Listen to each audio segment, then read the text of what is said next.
Coming off the heels of a holiday that celebrates motherhood, a growing number of Americans say they don't want to have children ever. The reasons may vary, but the hope for all is the same, that saying no to kids becomes more socially accepted. At 30 and 34 years old, Amanda and Trey Shaw have everything in life they could ask for. 10 acres, a pond. It's hard to beat. As for kids, I say, yeah, we have 7 fur babies. Come on, girl. Ready? The couple, married for 6 years, decided early on in their relationship that they preferred 4-legged children over 2. I think both of us were kind of caught off guard to find out that we were on that same wavelength for it to be such a big topic. Health issues are also a big concern. Amanda suffers from polycystic ovarian syndrome, further solidifying their decision to not have kids. We made the choice to have fur babies, and they haven't put her life in danger as far as that pregnancy and labor would put us in potentially. And the Shaws aren't alone.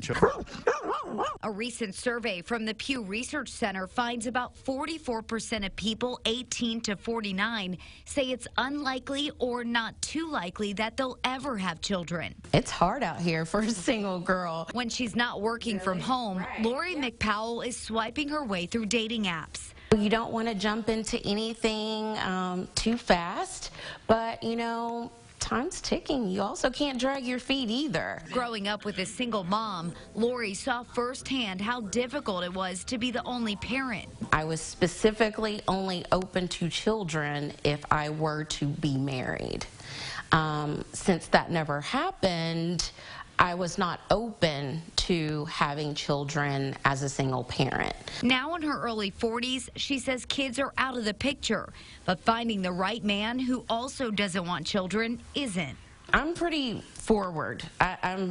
I don't want to say that I'm blunt, but yeah, it's definitely a conversation that has to be had within the first, second date. Look at her. She's so majestic. Some couples, like Stacy and Jonathan Fryer, are still on the fence. Part of me wants it and part of me doesn't, and I feel like one day I'll have that clarity and we'll go from there. Stacy, who's 32, and Jonathan, 39, love to travel on a whim with their dog Blaze by their side. Can you stand? Their focus at the moment is saving for their future and having fun.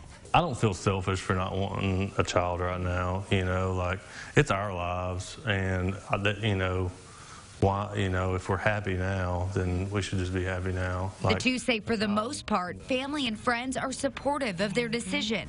But it can be difficult making new friends with couples their age, most of whom have kids. I feel like we miss out in that sense sometimes of building those close connections with people. As for when they'll make the decision, Jonathan says there's really no timeline. I feel like I'm young enough to, have a child in 5 or 6 more years from now.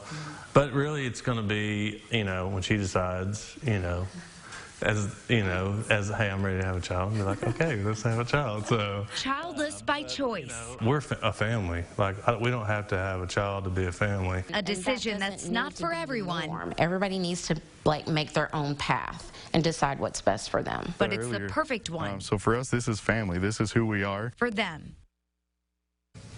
So here's the why behind it. According to that study, we looked a little more into it. A lot of people say they don't want children for no reason in particular. Interesting. About 56% say they just don't want to have children. 43% say another reason. The two most common we saw were medical and financial concerns.